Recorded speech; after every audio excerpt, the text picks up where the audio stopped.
Bismillahirrahmanirrahim.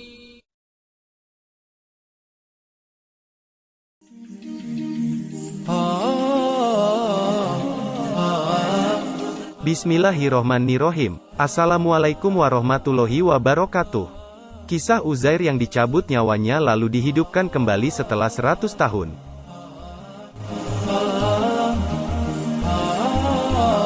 Sosok Uzair yang dikisahkan sebagai hamba Allah Subhanahu wa Ta'ala yang pernah merasakan hidup dan mati selama 100 tahun. Kisahnya ini bahkan diabadikan dalam Al-Quran Surat Al-Baqarah ayat 259. Kisah ini bermula di dalam salah satu riwayat hadis dari buku Umur dan Silsilah Para Nabi karya Jihad Muhammad Hajjah, Uzair yang saat itu tengah berjalan menyusuri sebuah perkampungan dengan keledainya. Namun, ia kemudian tersesat di suatu perkampungan dan melihat kehancuran luar biasa di sana.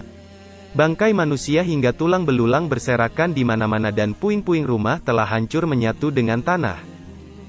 Saat itulah, ia bertanya dalam hati tentang bagaimana Allah Subhanahu wa Ta'ala menghidupkan semua makhluk hidup yang sudah berserakan tersebut.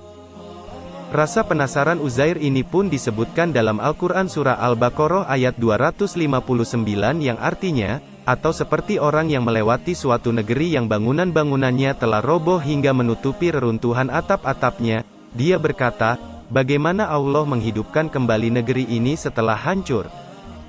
Melalui hal ini, Allah Subhanahu wa Ta'ala pun mengutus malaikat Israel untuk mencabut nyawanya selama 100 tahun dan dihidupkan kembali setelahnya. Singkat cerita, Allah Subhanahu wa Ta'ala kemudian membangkitkan Uzair kembali dan mengutus malaikat untuk meletakkan cahaya pada hati Uzair. Dengan hal itulah, Uzair mendapat mukjizat untuk melihat bagaimana Allah Subhanahu wa Ta'ala menghidupkan kembali orang yang sudah meregang nyawanya. Masih dalam ayat yang sama, Allah Subhanahu wa Ta'ala berfirman, lalu Allah mematikannya selama 100 tahun, kemudian membangkitkannya kembali. Dan Allah bertanya, berapa lama engkau tinggal di sini? Dia menjawab, aku tinggal di sini sehari atau setengah hari.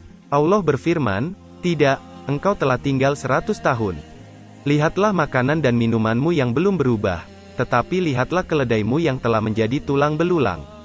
Dan agar kami jadikan engkau tanda kekuasaan kami bagi manusia. Uzair yang melihat keledainya telah menyatu dengan tanah pun terkejut. Namun, atas izin Allah Subhanahu wa Ta'ala, malaikat yang diutusnya menghidupkan kembali keledai milik Uzair dan ia pun mengendarai keledai tersebut untuk berjalan pulang. Masih di dalam ayat yang sama juga, Allah Subhanahu wa Ta'ala berfirman, lihatlah tulang belulang dari keledai itu, bagaimana kami menyusunnya kembali, kemudian kami membalutnya dengan daging. Uzair yang pernah dicabut nyawanya pada usia 40 tahun pun kemudian hidup kembali dengan anak-anaknya yang juga telah lanjut usia. Kisah Uzair menjadi bukti kekuasaan Allah Subhanahu wa Ta'ala terhadap segala penciptaannya. Siapakah Uzair tersebut? Dari Abi Hatim Ar-Razi dalam tafsir Ibnu Abu Hatim yang berisi, telah meriwayatkan dari Najiyah bin Ka'ab Al-Asadi dari Ali bin Abi Thalib, firman Allah Subhanahu wa Ta'ala, atau apakah kamu tidak memperhatikan orang yang melewati suatu desa? Dia berkata, Uzair Nabi Allah telah keluar dari kotanya, dan dia adalah seorang pemuda. Dia melewati sebuah negeri Hirbat, dan berkata, bagaimana Allah menghidupkan kembali negeri ini setelah hancur?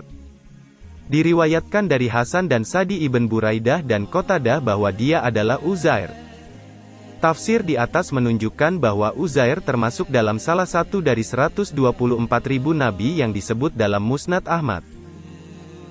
Demikian kisah yang saya sampaikan, semoga bermanfaat untuk kita semua. Amin, ya Rabbal Alamin.